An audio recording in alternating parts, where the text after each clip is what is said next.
Bismillahirrahmanirrahim. With the establishment of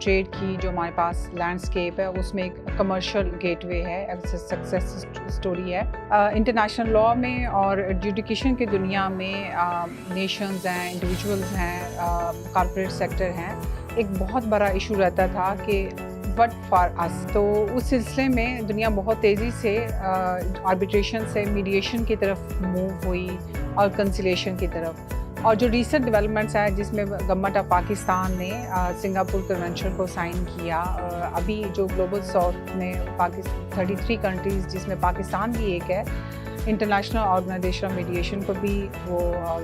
sign کیا ہے. تو اس سارے ایک گلوبل لینڈسکیپ کے اندر یہ ایک بہت بڑی ڈیولپمنٹ ہے کہ پاکستان نے وہاں آلریڈی ہی ایک sister organisation trade dispute resolution commission کے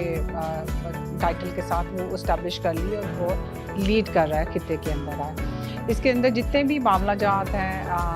کوئی بھی ڈسپیوٹس ہیں جس میں ای کامرس کے بھی ایشوز شامل ہے جو کہ امپورٹ اور ایکسپورٹ کے ساتھ وہ جڑے ہوئے ہیں, وہ ایک لمیٹڈ ٹائم فریم کے اندر اور ود ایک امیکیبل انوائرمنٹ کے اندر سیٹل ڈاؤن کیے جائیں گے.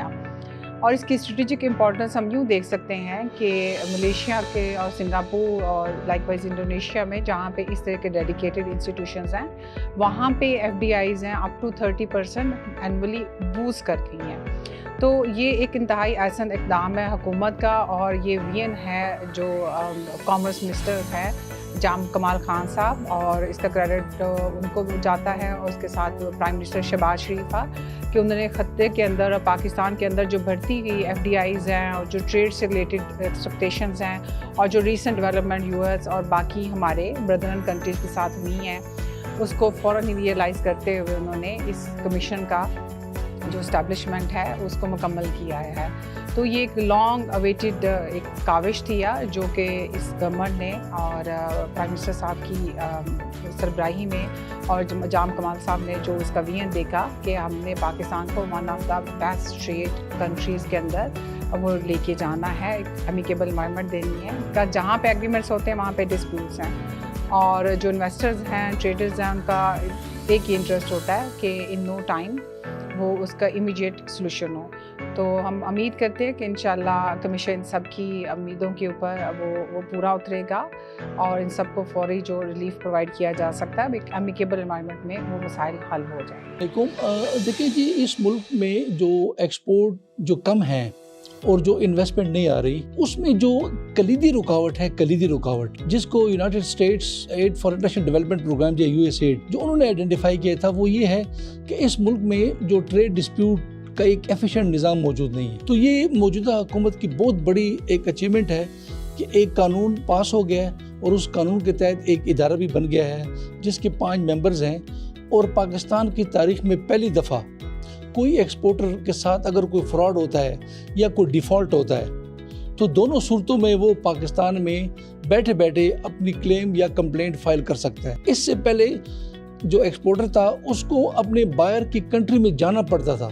تو یہ کاسٹلی تھا, ٹائم کنزیومنگ تھا اور بہت ایک تکلیف دہ عمل تھا. اب جو ہے نا اس کا کوئی خرچے بغیر آن لائن وہ اپنی کمپلینٹ فائل کرے گا, اور جو چونکہ پاکستان نے ایک ٹریٹی ہے جس کو کہتے ہیں United Nation convention on recognition and enforcement of foreign arbitral award, اس کو پاکستان نے 2005 میں ریٹیفائی کیا ہے, اور 2013 میں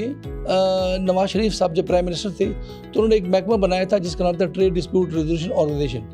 لیکن اب یہ مکمل طور پہ فعال ہو گیا ہے, ایک کمیشن بن گیا ہے, اور اس کے بعد جو پاکستانی ایکسپورٹرز ہیں وہ بغیر کسی خطرے کے, بغیر کسی رسک کے, سکون کے ساتھ اپنا جو نا ایکسپورٹ اور امپورٹ کا کاروبار کر سکتے ہیں. اور جو اسٹیٹ بینک کا قانون تھا فارن ایکسچینج ریگولیشن ایکٹ 1947, تو اس کے تحت جب کوئی ایکسپورٹر کے ساتھ فراڈ بھی ہو جائے اور وہاں سے اس کو نوٹس مل جاتا تھا کہ جی آپ اپنے پیسے واپس لے کے آئیں ورنہ 5 گنا جرمانہ لگے گا. تو یہ تمام جو نا ایکسپورٹر کے مسائل اس کمیشن کے بننے سے اور اس لا کے بننے سے ختم ہو جائیں گے, اور وہ جو ہے نا ایک لیول پلینگ فیلڈ جو ہمارے ایکسپورٹر کو ابھی تک نہیں میسر تھی وہ اب پہلی دفعہ یہ میسر ہو گئی ہے. اس کے بعد وہ جو ہے نا ایک لیول پلینگ فیلڈ ہے کیونکہ اس ٹریٹی کو ہم نے 172 ملکوں نے ریٹیفائی کیا ہوا ہے. تو جو ہمارے آربیٹریٹرز پاکستان میں آربیٹریٹرز جو آربیٹریشن ایوارڈ دیں گے وہ 172 ملکوں کی عدالتوں نے بغیر سنے اس کو صرف انفورس کرنا ہے. تو یہ میں سمجھتا ہوں کہ جو as of doing business index ہے ورلڈ بینک کا، اس پہ جو ہماری رینکنگ بہت نیچے تھی، 190 ملکوں میں 156ویں نمبر پہ تھے ہم، اور جب اس کے بعد وہ رینکنگ ریوائز ہوئی، اس کو کہتے ہیں بزنس ریڈینس، تو بزنس ریڈینس میں بھی ہمارا سکور جسٹ 42 تھا، one of the lowest in the world nations. اب اس ادارے کے بننے سے، اس ایکٹ کے بننے سے یہ جو سسٹم فعال ہو گیا ہے، اس جو انسٹیٹیوشنل فریم ورک ہے، اس کے آنے سے انشاءاللہ وہ چیز بھی امپروو ہوگی۔